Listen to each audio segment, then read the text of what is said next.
हम सब ने अब ठाना है, आयुर्वेद अपनाना है। हम सबको पता है कि ब्रह्मांड 5 तत्वों से बना है और वह तत्व आकाश, वायु, अग्नि, जल और पृथ्वी है। जो जैसे ही 5 तत्व यूनिवर्स में प्रेजेंट है, वैसे ही हमारी बॉडी में भी प्रेजेंट है। तो जैसे हमारा आयुर्वेद का प्रयोजन है स्वस्थ स्वास्थ्य रक्षणम आतुरस्य विकार प्रशमनम, अर्थात उसका मीनिंग होता है जो स्वस्थ है उसको भी स्वस्थ रखना है और जो रोगी है उसको भी निरोगी बनाना है। ऐसे ही अपने जीवन में आयुर्वेद को अपनाने वाले डॉक्टर वसंत परीख सर, जिनको लोग प्यार से वसंत दादा भी कहते थे, उनके बारे में आपको मैं कुछ बताना चाहूंगी। तो डॉक्टर वसंत दादा का जन्म 14 फरवरी 1929 में वडनगर में हुआ था। जब वो 1.5 साल के थे तभी वो अनाथ हो गए थे और फिर उनके अंकल और आंटी ने उनकी देखभाल की थी। उन्होंने अपनी आयुर्वेद की पढ़ाई जामनगर यूनिवर्सिटी से की थी। उनके टाइम में कैथरेट की बीमारी बहुत तेजी से फैल रही थी। वो एक आई डिसीज है और उसका इलाज बहुत महंगा होता है। मतलब वो सभी लोगों के लिए इजी नहीं होता कि वो कर सके वो इलाज उससे। तो उस टाइम डॉक्टर वसंत दादा ने क्या किया, उसका फ्री इलाज किया था और उसके लिए वो पूरे इंडिया में फ्री सेवाओं के कैंप चलाते थे और इसी तरह से उन्होंने लोगों की सेवा में मदद करना शुरुआत की थी।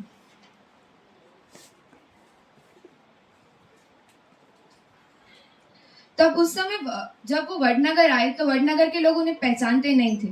तो तब वो उस समय वडनगर के लोगों से डॉक्टर वसंत दादा को वडनगर बोला, क्योंकि उनके पास इतने बड़े डॉक्टर नहीं थे कि जो कैथरेट की बीमारी से उनका इलाज कर सके, मुफ्त में इलाज कर सके, क्योंकि उसकी बीमारी के बहुत पैसे लगते हैं, उसका इलाज फ्री नहीं हो सकता। थोड़े समय के बाद जब वडनगर में वो आए तो वडनगर के लोगों ने डॉक्टर वसंत दादा को कहा कि आप धारासभ्य की चुनाव में खड़े रहिए। तब डॉक्टर वसंत दादा ने कहा, मेरे पास उतने पैसे नहीं है कि मैं धारासभ्य के चुनाव में खड़ा रह सकूं। तब लोगों ने बताया था कि आपके एक वोट के साथ हम 1 रुपया भी देंगे आपको। तो ऐसे डॉक्टर वसंत दादा चुनाव भी जीत गए और धारासभ्य बनने के बाद जो थोड़े बहुत पैसे होते हैं ना, वो खर्च के लिए मिलते हैं। तो डॉक्टर वसंत दादा ने उस खर्च के पैसे से लोगों को फ्री इलाज किया और उन्होंने 50,000 कैथरेट के पेशेंट को फ्री इलाज दिया था। अब फ्री इलाज कब तक करते, कभी तो पैसे की जरूरत पड़ती है फ्री इलाज करने के लिए भी। तो अब उनकी सेवा भावी वृत्ति और मददशील स्वभाव को देखकर लोग डोनेट करने लगे। उनसे उन्होंने करुणा सेतु ट्रस्ट की स्थापना की, जो हमारे ट्रस्ट है, हमारी कॉलेज इससे बनी है। और वो सत्य, प्रेम और करुणा में मानते थे, तो इसीलिए हमारे ट्रस्ट का स्लोगन रखा गया सत्य, प्रेम और करुणा। और वो पहले ऐसे व्यक्ति थे कि जिन्होंने शादी के बाद भी ब्रह्मचर्य का पालन किया था और वो 16 मार्च 2007 में उनकी डेथ हो गई थी और उन्होंने पहले ही बता दिया था कि मेरी बॉडी का देहदान करना है।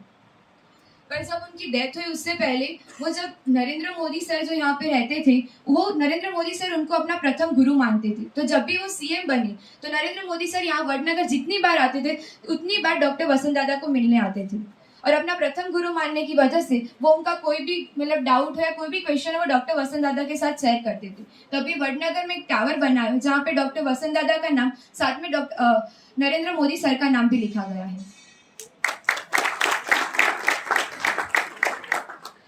तो उन्होंने पहले ही बता दिया था कि जब मेरी डेथ हो जाए तो मेरी बॉडी का अग्नि संस्कार नहीं करना है, उसका देहदान किया था उन्होंने फॉर डिसेक्शन के पर्पस से, क्योंकि वो चाहते थे कि बच्चों को डिसेक्शन में हेल्प हो उनकी बॉडी से। तो विजय मेडिकल कॉलेज में उनका देहदान किया गया था और उन्होंने ब्रह्मचर्य का पालन किया था, तो उनके कोई संतान नहीं थे, तो उसके वारिसदार में पीएम नरेंद्र मोदी जी का नाम लिखा गया है और उन्होंने अपना संपूर्ण जीवन दूसरों की सेवा में और मदद करने में व्यतीत किया है। तो ऐसे ही थे हमारे वसंत दादा। अब जैसे डॉक्टर वसंत परीख सर ने अपने जीवन में आयुर्वेद को अपनाया था, वैसे ही हमें भी अपनाना है। हमें भी फ्री जितने इलाज हो सके कैंप करने, उनके ही राह में चले, क्योंकि हम उनके इंस्टीट्यूट में पढ़ रहे, तो हमें इतना तो कर सकते हैं कि उनकी तरह बन सके। तो लास्ट में बस मैं उतना ही कहना चाहूंगी कि हृदय में उम्मीद है कि एक आस है, हृदय में उम्मीद की एक आस है, आयुर्वेद पे मेरा पूर्ण विश्वास है। सर्वोत्तम स्वास्थ्य लाभ इसी से मिलेगा, एक दिन आयुर्वेद रचेगा इतिहास। Thank you everyone.